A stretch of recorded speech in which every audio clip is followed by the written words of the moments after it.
Welcome to this presentation about Spanish A-level at Bulletswood. My name is Miss Santa Barbara, and if you're watching this, it's because you're considering joining us next year.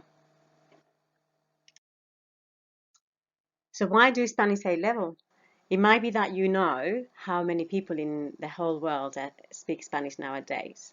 It is estimated that around 500 million people speak Spanish in the world.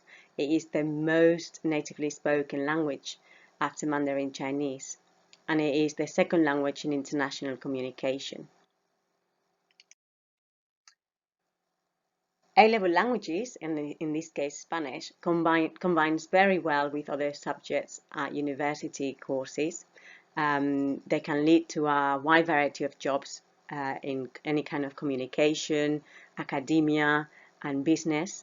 It is true that Spanish can give you an edge on your competitors when you're sending a CV and applying for a job, and that language graduates tend to find a job easier than other people who don't have languages in their CV, and also get better paid. And it's definitely true that it's a very academic language. It's a very academic subject, and therefore one of the requirements if you want to join a Russell University group. Or it might be that you understand the importance of global communication, that you enjoy communicating with other people, getting to understand things from other cultures.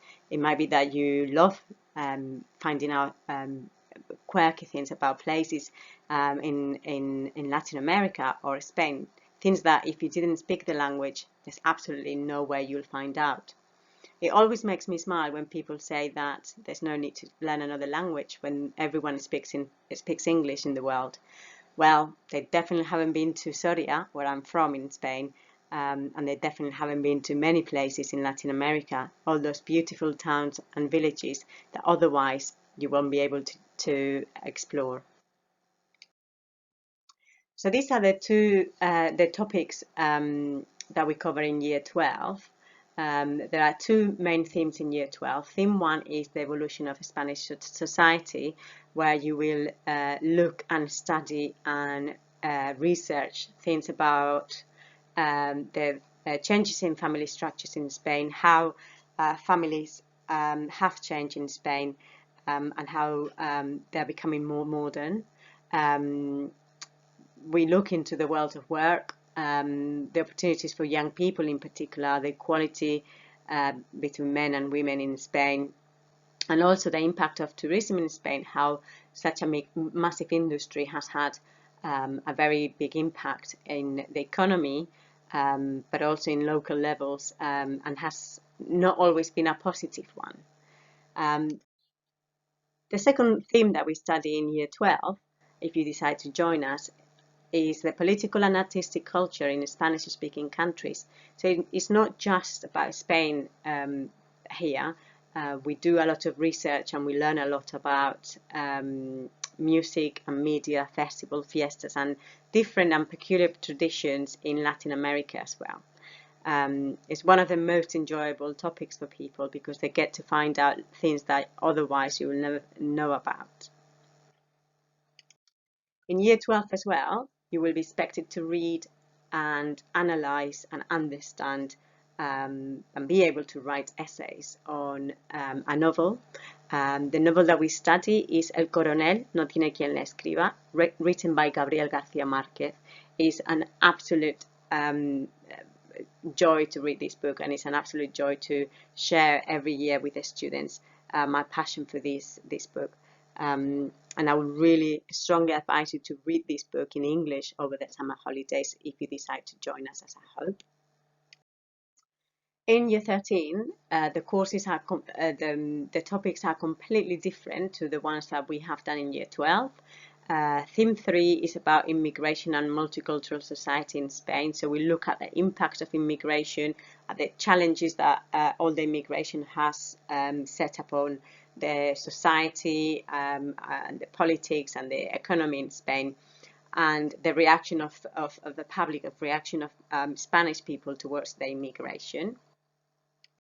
And also there is a theme 4, which is a more of a history-based theme, where you will study Franco's dictatorship, the civil war in Spain, and also the transition years once Franco died and into democracy.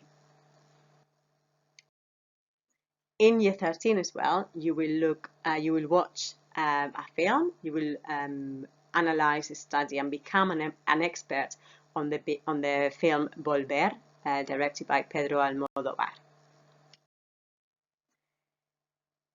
This is just an idea of what the exam looks like at the end of year 13. There are 3 components, 3 modules of in the exam. There's a listening, reading, and translation into English. There's a writing paper, which is form of 2 essays and a translation into Spanish. And there's the speaking part of the exam as well.